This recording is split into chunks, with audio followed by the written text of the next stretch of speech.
Thank you so much, Simon. Hi, everyone. Good morning, good afternoon. Really great to have everyone here. So today I'd like to share the results of a number of behavioral field experiments that we run uh, at the Behavioral Insights platform by the users TCP. I'm going to walk you through the findings in a minute. I just want to very quickly introduce our task because it's been existing for some time and as Sam mentioned, in the past 3 years, the objective of the task has really been to sort of look at residential demand flexibility, and I'll get to that slightly maybe confusing term in a moment, through applications of behavioral science. And I just want to give a quick nod to all of our task participants their logos are displayed on the slide deck. They have provided like feedback and advice on the design of the trials. They've actively participated uh, throughout the project. So it's not just coming from my head today. It's been a collective effort of over 40 or even 50 individuals that are involved in the task. So with that being said, I want to get back to the task objective, which is really to increase residential demand flexibility. And I'm going to set the scene a little for everyone. Uh, just very quickly uh, explaining what is demand flexibility, why we need it so much, especially these days, as we are transitioning to renewable electricity and towards greater electrification in general. So if you live in an average European or American household, your typical weekday energy use, it might look like this. So you have at the bottom, you have the time of the day. Um, Usually when people wake up, they start using electricity, like to sort of prepare breakfast, really before they go out to work. And then it gets a bit quieter. And then once people are coming back in the afternoon or late afternoon, everyone starts to consume again. And this is usually where uh, that's the red zone where the electricity provider struggles or might struggle to sort of deliver or cover all of the electricity demand that these people coming from work have. And this is just the residential sector. Of course, it's very different in the business and industrial sector. But today it's all about households. So uh, here, what happens usually to be able to cover this peak energy demand, the electricity supplier, they sort of need to kick on the dirty power plants to meet the extra demand. And again, that depends on the country. Um, but yeah, we still are seeing these patterns, which is something we don't want. We don't want to be reliant on the coal power plants. And so this is where we are talking about demand flexibility, and that is sort of the ability and willingness of consumers to shift from something like this to perhaps something like this, uh, where you can see we got rid of the peak of the red zone, which means there's a lower strain on the grid, there's a better predictability of demand, and we don't need to use these dirty power plants. So that's the gist of it.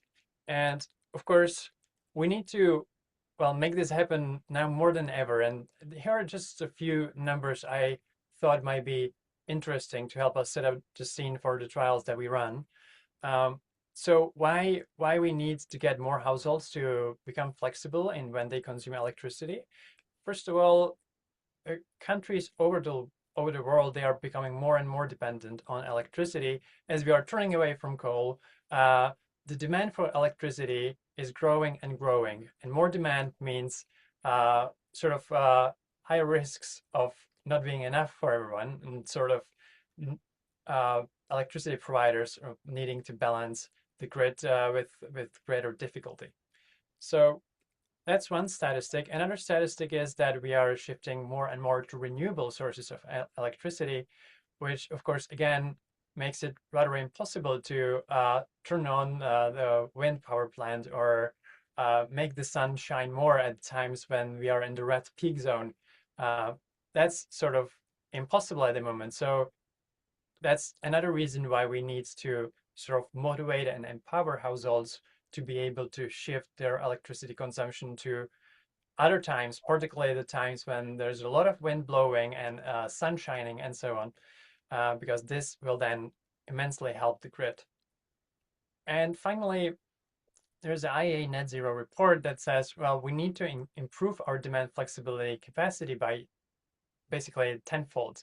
And this is not supposed to come from just the households, but households play a big part in sort of unlocking this flexibility potential. So there's a lot that still needs to be done. And now let's take a look at how do the flexible households look like. So what would we ideally want to see across the residential customers? We sort of work with three different flexibility streams, we call it. The first one is we want to encourage households to participate in demand response programs and switch to smart tariffs or demand response tariffs, including time of use tariffs, for example, where the households are incentivized to sort of shift their electricity consumption from peak to off-peak times. So, for example, if you switch to time of use tariffs, you will pay less during off-peak times, so typically outside of these late afternoons, and you will pay more for consuming electricity in these busy afternoons on weekdays.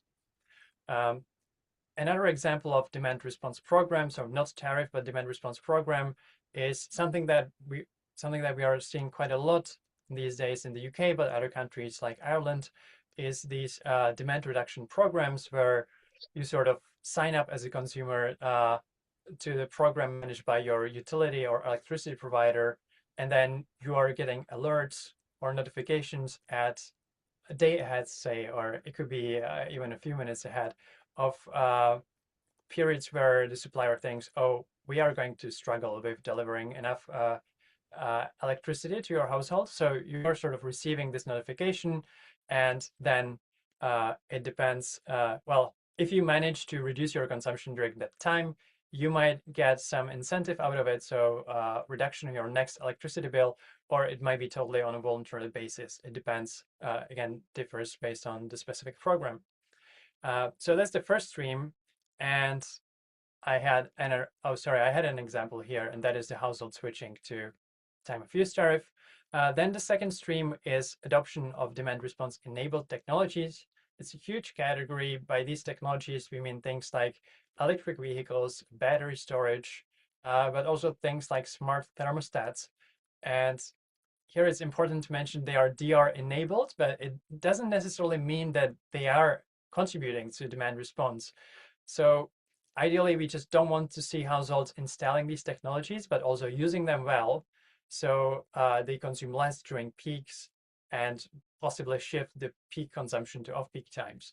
And here I have an example of a household that sort of installs a smart thermostat that has been pre-enrolled into a utility program, and it gives sort of the power to the utility to remotely adjust the heating or cooling during periods of peak demand. It doesn't need to happen many times a year. We are maybe speaking about 5 to 10 times. And of course, the household is always in control, so they can always override the setting if they are unhappy or if the comfort levels are not acceptable for them. So that's the second stream. And then we have the third stream, which is changes in energy consumption habits. And again, that encapsulates quite a lot of behaviors.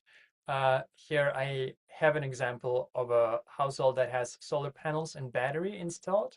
And the household sort of manage its energy consumption now without necessarily needing a technology. So they sort of generate electricity during sunny off-peak hours, usually around noon or when the sun is shining the strongest.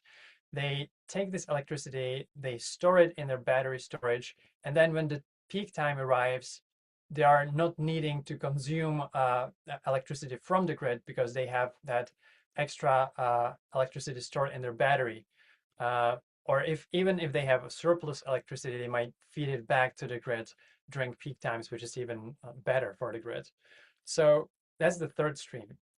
And now the question, of course, is, do households want to do it?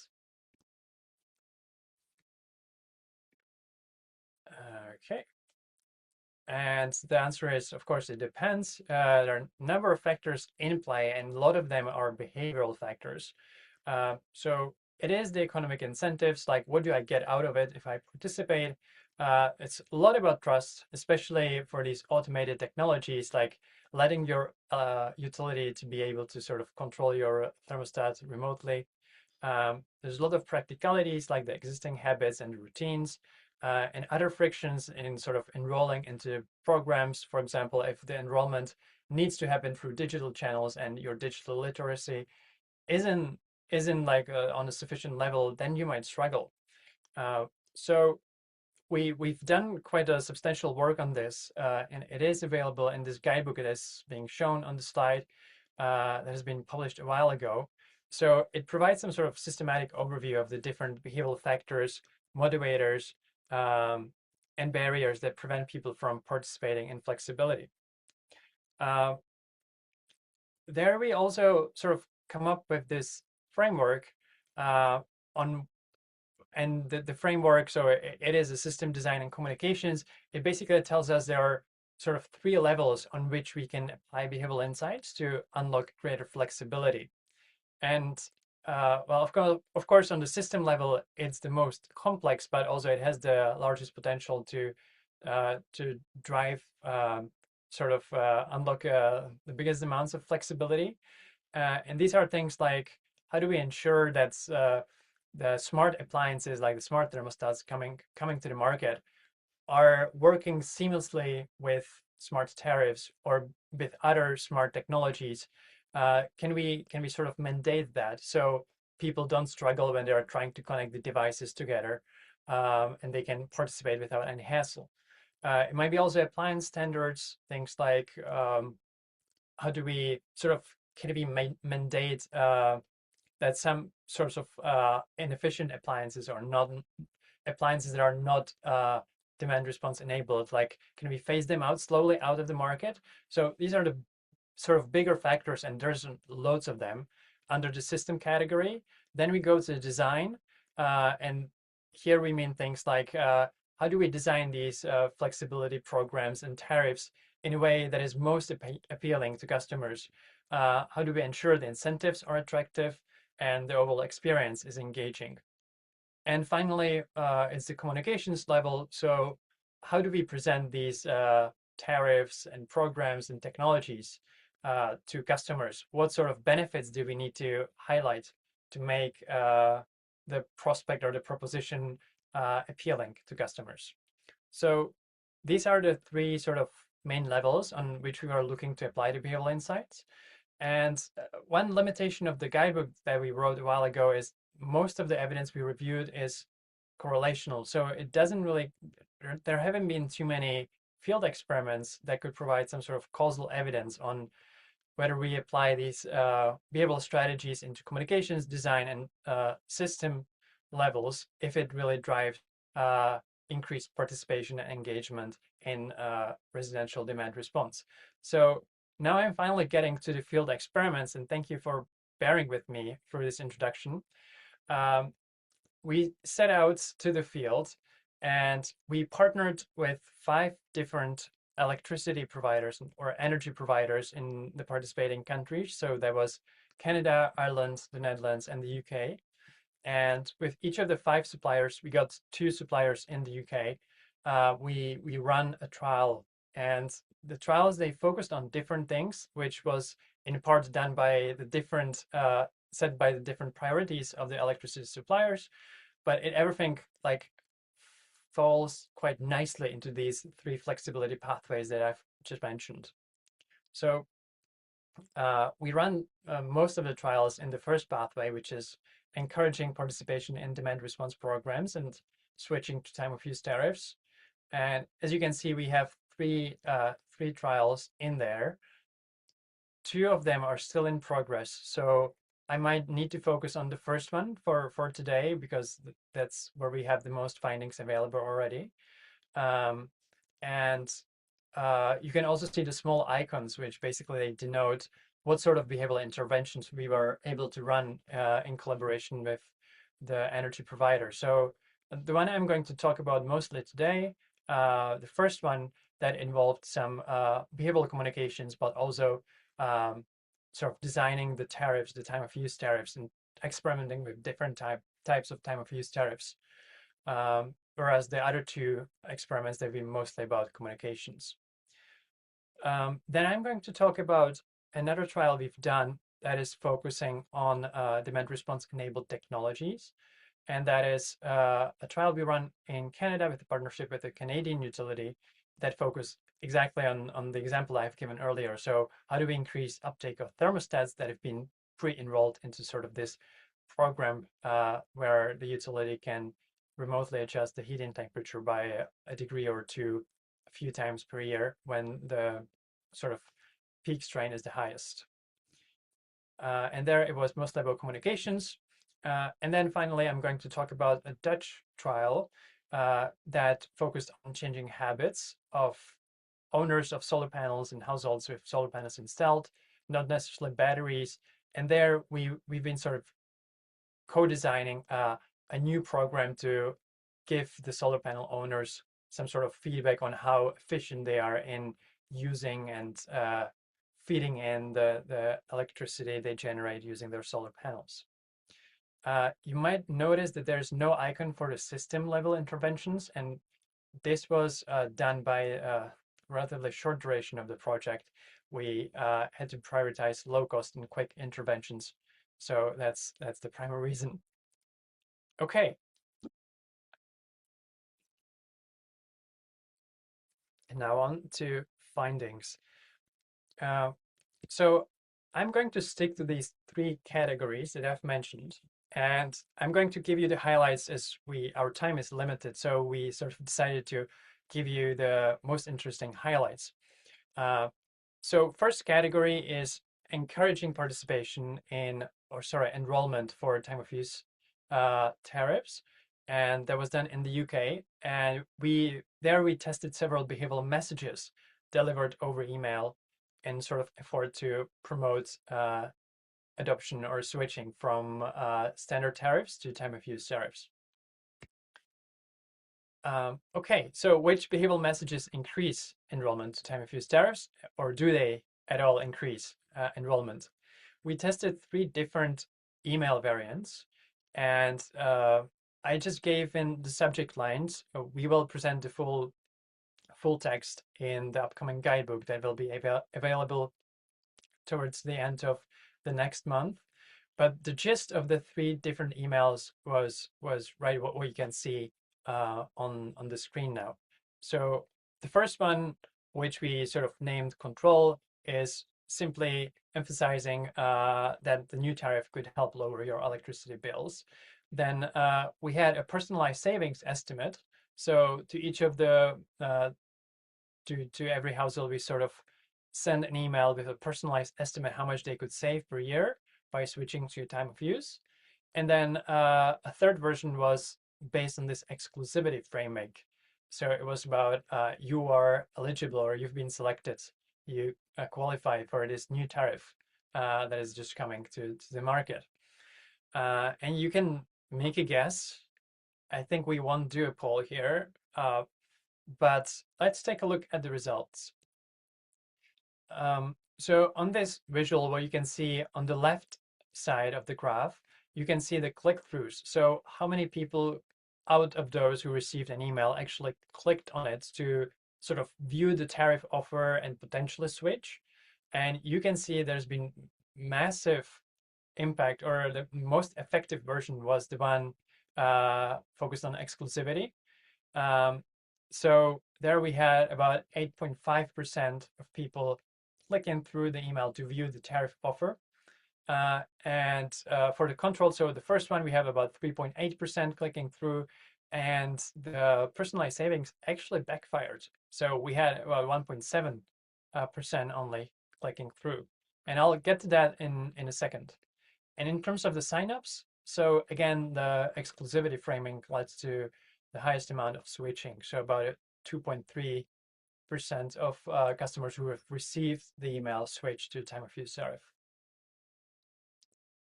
Okay, I said I'll get right. So yeah, that's what I've just mentioned. Anyway, so did the personalized savings backfire? You might be surprised, and at least we've been, because in the literature, when we were doing setting up the guidebook, we found that providing people with personalized estimates actually makes the message more relevant. And of course, we don't have like 100% sure conclusion, but what we suspect happened there is that the personalized savings estimate wasn't high enough, so it didn't justify the hassle of switching. Um, right, here's just some background statistics. So we run a survey with the customers of the same utility, asking them like, what would make you most motivated to switch to time of use tariff? And overwhelming majority said, yes, it's the bill savings. So that's the reason why we sort of experimented with the bill savings. Um, the average saving in the email was about £5 per month or £60 per year. And we thought it is going to be enough, but it might not be. It might be that people seen this in general as too small saving to justify the switching effort. And just want to say it wasn't too hard to switch, really. You had to log into your website and then it was a few clicks and you were done. But well, that could be enough. Uh, it could be one of the reasons why we see the email underperforming. All right, so that was one of the findings. Another one is on the time of use tariff design and whether the way how we design time of use tariffs, whether it influences sign up. And the spoiler alert, we haven't seen much effect in this space. Um, as you can imagine, time of use tariffs, they can be quite complex, right? Or there are a number of features or parameters you can sort of vary. Some of them are, for example, what is the price differential between the off-peak and the peak time? So what's the difference? Another is how many peak times there are if you have only, for example, the afternoon peak or also morning peak. So we've experimented with all that. We had 4 different tariff versions. And the first one was really something we called low price differential. So there was a relatively low difference between the off-peak and peak uh, uh, rates compared to the flat tariff. And then we had large price difference. Then we had wide peak. So at all other tariffs, the peak happened only between 5 to 7 p.m. in the afternoon. And we had this wide peak that was from 4 to 8. And then we had a fourth tariff, which has 2 peak periods. We didn't do more than 2 because we found in the survey again that people find quite confusing. Um, and here you can see the percentages, like of what was the price difference compared to the regular tariff. And if we take a look at how these were performing, you can see there's not much in terms of the differences between the performance. We found a slight evidence for tariffs with larger price differentials. They modestly increased signups. So we can hypothesize that people were sort of attracted by the lower off-peak times, but it wasn't like a very robust evidence. It's indicative only. And maybe one question you might have is why there's so much increase in the peak rates and such a low reductions in the off-peak times. Well, we were limited by the economic model that you usually use. It had to sort of balance off the short peak times with the off-peak times that happen 22 hours per day or 20 hours per day. So that's sort of the reason and the economic model behind it that we had to work with. Okay, and now another question that might arise is, does switching to time of use did it actually reduce the peak consumption? And it was a bit tricky to answer this question because we haven't had that many people signing up for the time of use tariffs to start with. We had about only 1.5 enrollment rate, and sort of the statistical modeling approach that we used, it works the best when we have about 50-50 balance, so 50% idly enrolling. So as you can see, this is really far off, and the estimates then were quite imprecise. However, if we take a look at the whole sample that receive an invitation to switch to time of use tariff, we actually saw a general reductions in peak consumption relative to the baseline. which is indicative only again. And of course, this was driven mostly by the people who switched. And the actual effect among those who sign up, again, well, what we found was between 23 to 63%. But again, this is very imprecise given the sample size limitations or the proportion of people who switched. So all of these estimates that we are looking at here are not significant because the standard errors are quite large. So this should all be taken as indicative only, unfortunately. Right, but there's an important piece of the story that I think should be emphasized. There is some indicative evidence that time of use tariffs can indeed reduce peaks, but the larger problem, the larger bottleneck is the adoption of time of use tariffs. We haven't really seen many people being willing to switch, about 1.5%, which is quite low. Okay, let me now move on to the second stream of trials. This stream focused on adoption of technologies. And again, it was about these smart thermostats that are being pre-enrolled into this demand response program. And we again started with the messages, and we've been asking, how do we frame the offer to the customers to sort of make them more willing to switch? And we experimented with 3 different email or letter versions. There was an incentive framing, which you can see was performing the best. And that is basically emphasizing that people can get $75 off purchase of a smart thermostat if they pre-enroll into this program. And I just want to mention that this 75% discount, it was an integral part of the program. So even in the environmental benefits or ease of use versions, the $75 incentive, it was in there, but it was just, we didn't bring people's attention to it. Okay, and secondly, we tested environmental benefits, so emails and letters along the lines of help us protect the grids, keep the grid clean, and so on. And then we had ease of use and comfort, emphasizing the smart features of the thermostat, like being able to very easily change the temperature of your home and monitor the temperature even remotely if you're, for example, on a vacation. So as you can see here, the incentive, that was the only significant version that compared to the control group driven more signups. And again, what you can see here, the signups were very, very low. And I do have some discussion points on why that might have happened.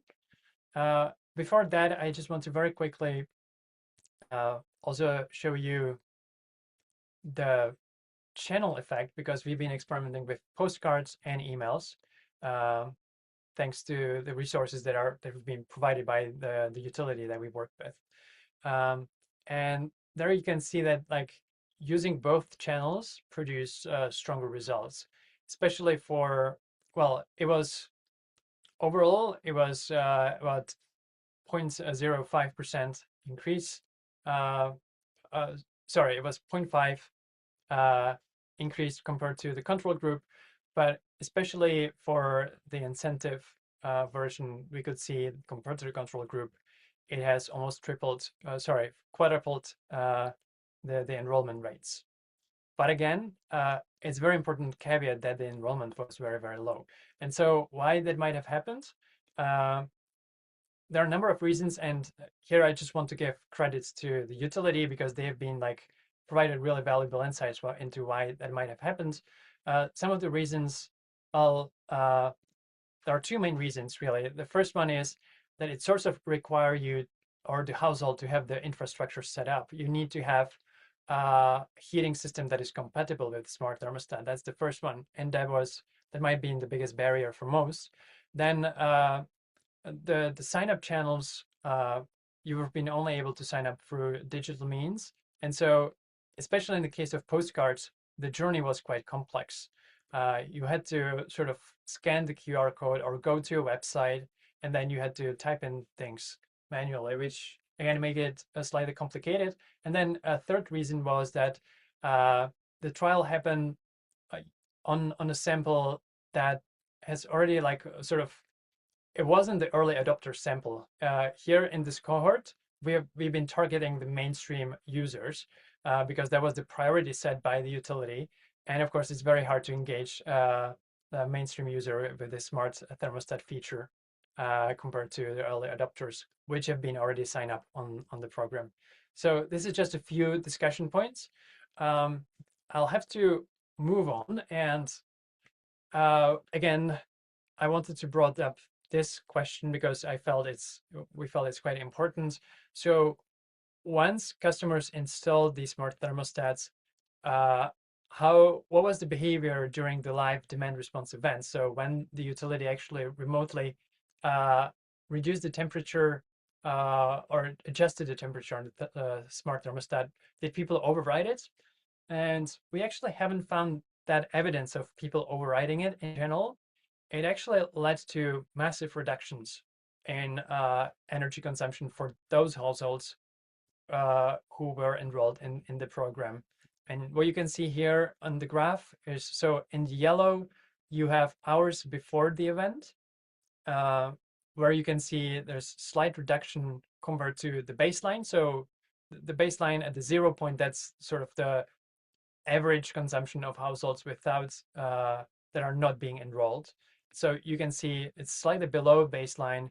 Then you can see a spike, which was most likely caused by preheating or pre-cooling, because there was a sort of a feature of the smart thermostat, of many of those at least. And then you can see the massive reduction in the red zone that was during the 4-hour event.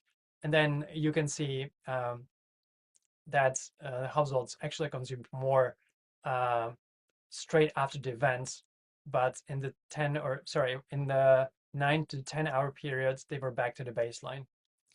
So we see that in the short term, this program really led to quite substantial changes in peak consumption.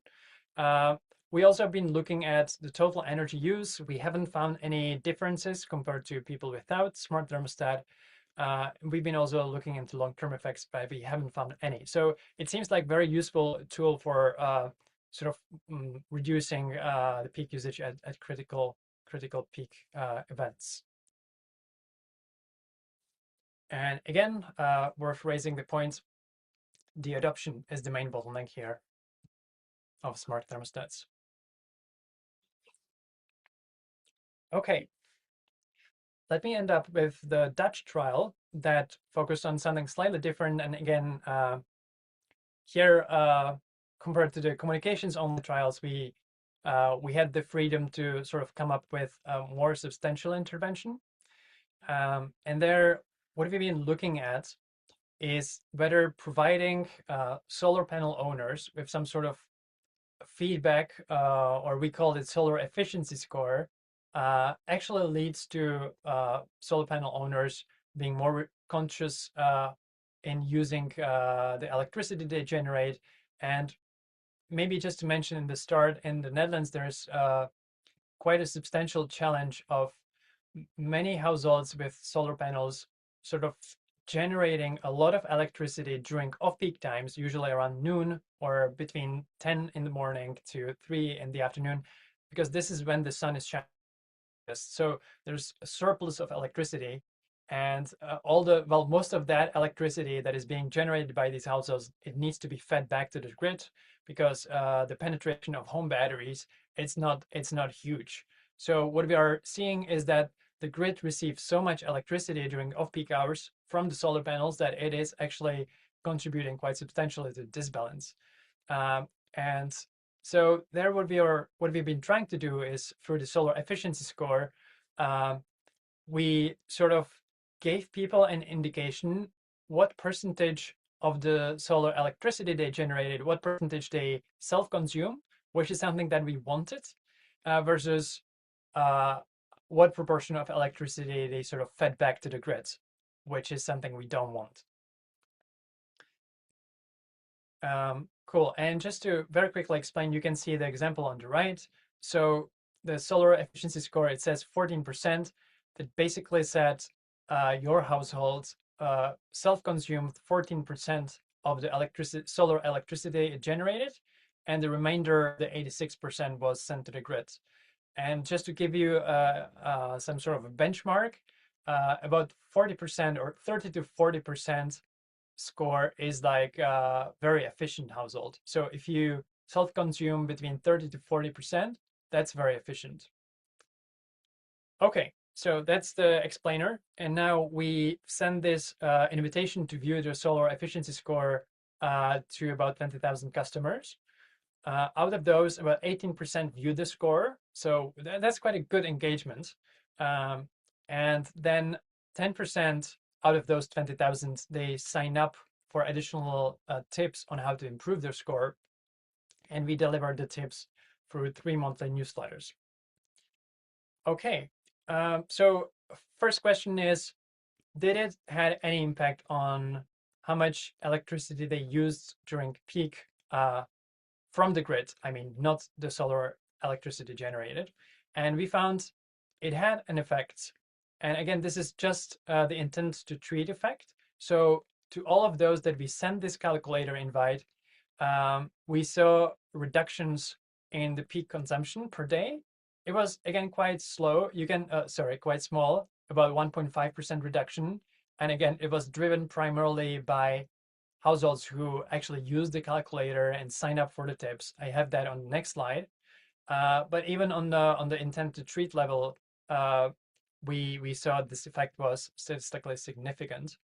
And you can see in the visual there, done by our wonderful data analyst, that we had the red points are before the trial, so before households receive the invite to view the solar efficiency score, and then in the blue ones, that's the after they receive the solar efficiency score and the monthly newsletters. Okay, so what's the effect on the households that actually use the calculator? We found it was about 9.3%, which is quite substantial. Reductions in the white evening peak times. So that is, if I'm not mistaken, between 4 to 8, but I would need to double check. And then how about those who sign up for the extra newsletters? The reductions were even greater. So there was about 16% in reductions of electricity being consumed from the grid during peak times, which is great. Have we seen any impacts on the feed-in behavior? Yes, we've seen them, but they were quite they were not that straightforward. It's quite interesting. So what we have seen, and again, please bear in mind this is intent to treat, because we didn't have enough sample or a sufficient sample to just focus on those who use the calculator. But you can see a very clear pattern, and that is households who initially were already quite efficient in how they use the solar electricity. You can see that on the left graph, they reduce their they reduce their feed-in even more. So for those who were already efficient and for those who were feeding quite already a little, just the small amounts, they started to feeding even smaller amounts after viewing after being invited to view the solar efficiency score. But the opposite happened for the poor performing households. So it seems like we triggered them with showing them that they are not really efficient, and they started being even less efficient than what they were before. So it is really important to take this into consideration when designing scaling up big programs, that providing feedback to households that are not performing well might backfire. Okay, I know we are approaching to the end, so I just wanted to suggest a conclusion or cross-trial learnings across the trials that I've mentioned. What do we take away from the trials that we had a chance to analyze until this point is that indeed behavioral interventions, they work, they can unlock flexibility. And what we've seen in the messaging, for example, they doubled or tripled participation rates. But also it needs to be caveated with, we cannot just take go to the guidebook, take a random behavioral mechanism and apply it straight away, because we saw quite a lot of backfiring for particular households. And that really makes it quite clear that all these behavioral interventions are quite highly dependent on context and can backfire. Right. So that's one point. Another point I want to raise is what we've seen across the trials, the uptake of time of use tariffs, smart thermostats. It was low, very low at the baseline. And it doesn't seem like behavioral interventions will be enough to fix that baseline to a substantially high number. So we saw, if we saw about 1.5% uptake of time of use tariffs, we are not going to make it 10% just reusing behavioral interventions. We need, and this brings me to the final point, we really need to combine behavioral approaches with more upstream interventions or the system level interventions to reach those ambitious flexibility targets that I've mentioned in the beginning. And there are just a few pointers that we thought are quite interesting to look into for future trials. First of all, we need to sort of enable the markets to provide stronger incentives to households on time of use tariffs and these automated technologies, because what we have seen, it might have not been enough to motivate the mainstream household. Then the power of defaults is quite strong. And what we would ideally like to see as, again, a type of upstream intervention is that all smart devices that are provided by energy suppliers, but also independent businesses, they would ultimately come, and I don't know how that would be done in practice, they would ultimately come with smart tariffs. So we can actually, for example, if a household installs a heat pump, it should be ultimately bundled with a heat pump tariff to make sure that it is being, it can benefit from the automated technology, but also the low off-peak times, off-peak prices. There's a lot that needs to be done on customer protection, as we have seen, especially in the surveys. There's an issue with trust and uncertainty about switching to tariffs or to these programs. And there are things like bill guarantees to households who are about to switch to time of use tariff. It could massively drive the take-up of these tariffs, especially for the risk-averse households. And finally, we need to ensure that all households can participate, because that's not what we are seeing at the moment. Especially the low-income and vulnerable households, there's currently not much on the flexibility market that could be offered to this segment of people, and so they are being left behind. And we sort of need to take these households also into account to sort of try to come up with products and services so they feel that they are indeed part of the flexibility transition. And on that note, I'll stop here and I'll hand it back to Sam. Thank you.